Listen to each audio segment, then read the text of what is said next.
सुबह की पहली किरण क्वींस की छतों पर पड़ी। एक छोटे से अपार्टमेंट में मैं उठा।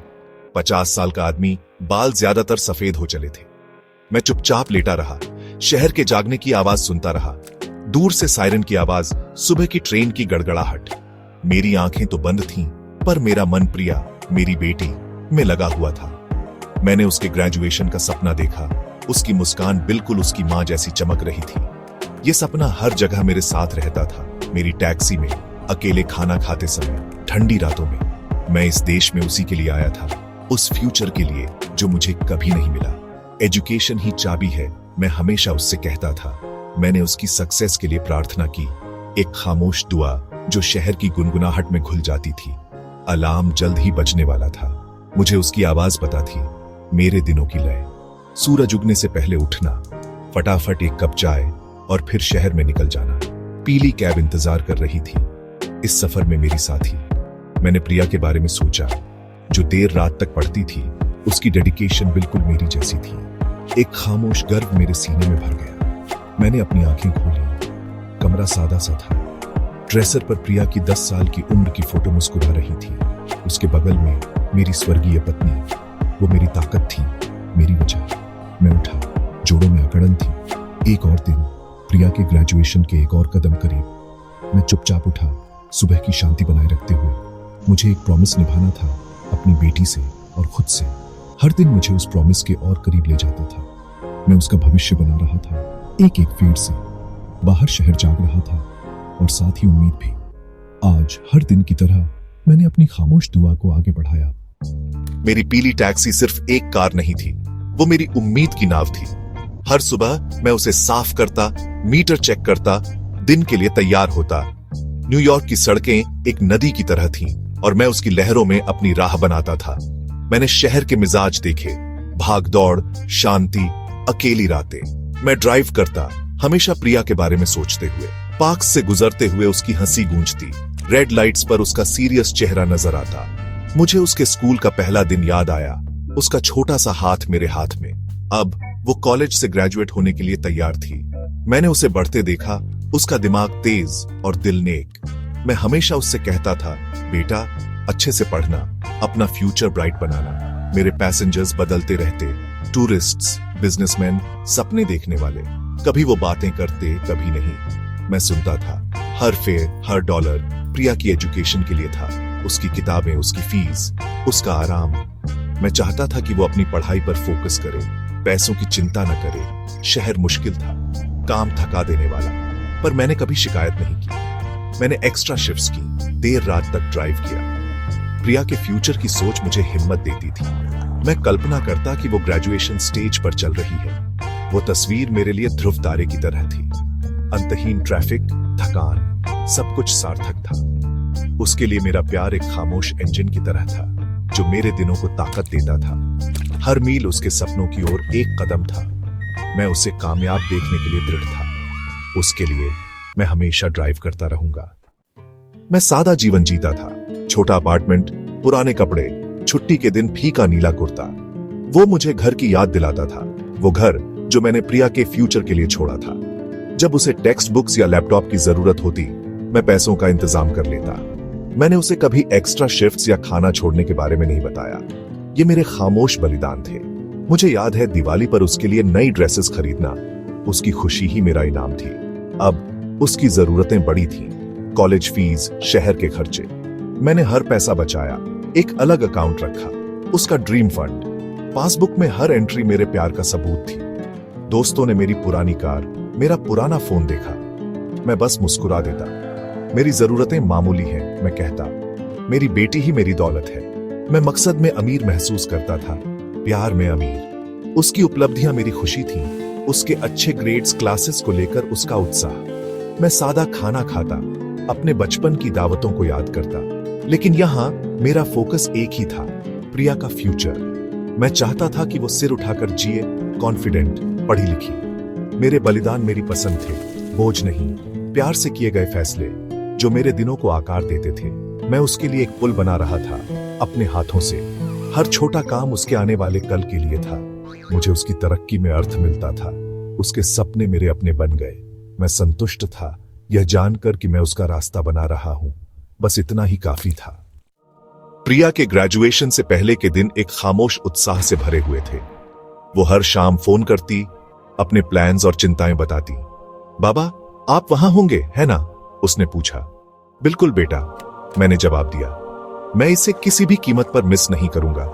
मैंने पहले ही छुट्टी ले ली थी। एक छोटे से गिफ्ट के लिए थोड़े पैसे भी बचा लिए थे। मैंने अपने कपड़ों के बारे में सोचा। मेरी सबसे अच्छी शर्ट साफ और प्रेस की हुई। मैं उसके बड़े दिन पर अच्छा दिखना चाहता था। मैंने सेरेमोनी की कल्पना की। गर्वित माता पिता, उम्मीद से भरे ग्रेजुएट्स। प्रिया ने मुझे अपने गहरे लाल गाउन के बारे में बताया, उसकी यूनिवर्सिटी का रंग। मैंने उसे उसमें देखा। मेरी छोटी सी बच्ची, अब एक ग्रेजुएट। इससे सालों की कड़ी मेहनत हल्की लगने लगी। मुझे उसे डॉर्म में छोड़ना याद आया, चिंतित लेकिन उम्मीद से भरा हुआ। उसने बहुत तरक्की की थी, मुझे गर्व महसूस कराया। यह ग्रेजुएशन सिर्फ उसकी उपलब्धि नहीं थी, यह मेरी भी थी। मैंने तारीख नोट कर ली, 30 मई, एक संतुष्टि का दिन। यह सिर्फ एक सेरेमोनी नहीं थी, यह एक माइलस्टोन था। भारत के एक छोटे से गांव से न्यूयॉर्क सिटी तक हमारे सफर का सबूत। मैंने अपने जूते पॉलिश किए, अपनी घड़ी चेक की। मैं तैयार था, अपनी बेटी को उड़ान भरते देखने के लिए तैयार, हमारे साझे सपने का जश्न मनाने के लिए तैयार। द प्रॉमिस पूरा होने वाला था। मैंने एक ऐसी खुशी महसूस की जो सालों से महसूस नहीं की थी। ग्रेजुएशन की सुबह रोशन और उम्मीदों से भरी थी। मैं जल्दी उठा, हाथ उत्साह से कांप रहे थे। मैंने ध्यान से कपड़े पहने, आईने में देखा, एक पिता, एक टैक्सी ड्राइवर और आज कुछ और भी। मेरे झोले में एक सीक्रेट था जो मैंने 4 साल से छिपा रखा था। प्रिया यूनिवर्सिटी के एंट्रेंस पर इंतजार कर रही थी, अपने गहरे लाल गाउन में चमक रही थी। बाबा, उसने मुझे गले लगाते हुए कहा। मैंने कहा था ना, मैं यहां होऊंगा, मैंने भरी हुई आवाज में कहा। हम सेरेमनी की तरफ चले। हवा में उम्मीद की सरसराहट थी। जब हम अपनी सीट्स पर बैठे, प्रिया ने मेरा झोला देखा। इसमें क्या है बाबा? उसने पूछा। एक छोटा सा सरप्राइज, मैं मुस्कुराया। सेरेमनी शुरू हुई। स्पीच, तालियां, नाम पुकारे गए। Priya Sharma, bachelor of science with honours. मैंने सबसे जोर से तालियां बजाई। मेरी आंखों में आंसू थे। उसने स्टेज से हाथ हिलाया, उसकी मुस्कान चमक गई। फिर एक और नाम, Raj Sharma, associate of arts. प्रिया चौंक गई। फिर उसने मुझे खड़े देखा। मैंने झोले से एक काला गाउन निकाला और पहन लिया। मैं स्टेज की तरफ चला, नर्वस लेकिन डिटर्मिन्ड। प्रिया का मुंह खुला रहा। उसके बाबा उसके साथ ग्रेजुएट हो रहे थे। यह एक ऐसा सपना था जिसकी उसने कभी कल्पना भी नहीं की थी। हमारे सीक्रेट सफर उस पल में एक हो गए, 2 ग्रेजुएट्स एक साथ। भीड़ ने तालियां बजाई, लेकिन हमारे लिए यह सपनों के सच होने की आवाज थी। पिता और बेटी स्टेज शेयर कर रहे थे, एक सपना शेयर कर रहे थे।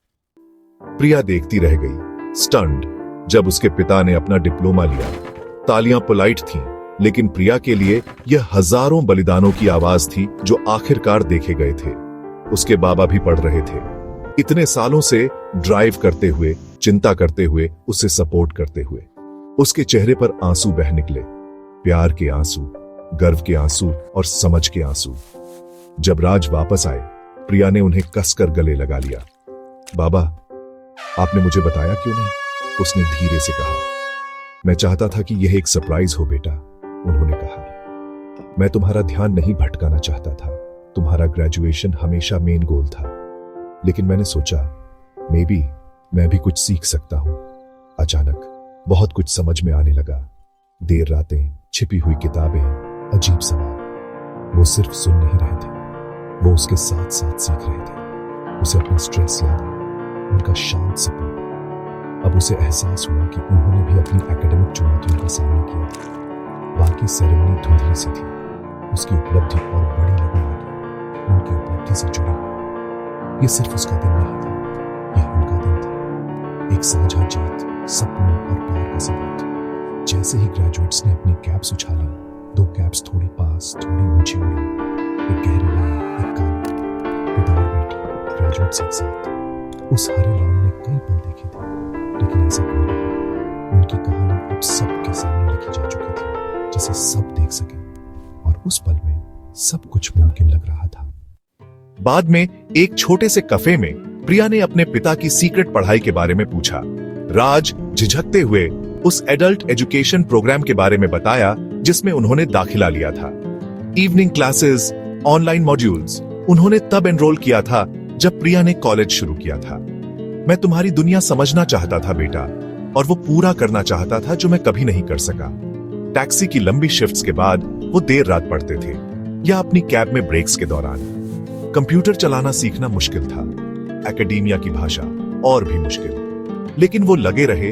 एक खामोश आग उन्हें आगे बढ़ाती रही। प्रिया ने उनकी कल्पना की, थके हुए लेकिन डिटर्मिन्ड, किताबों पर झुके हुए। उन्होंने कभी शिकायत नहीं की, कभी अपनी परेशानियों को उसकी परेशानियों पर हावी नहीं होने दिया।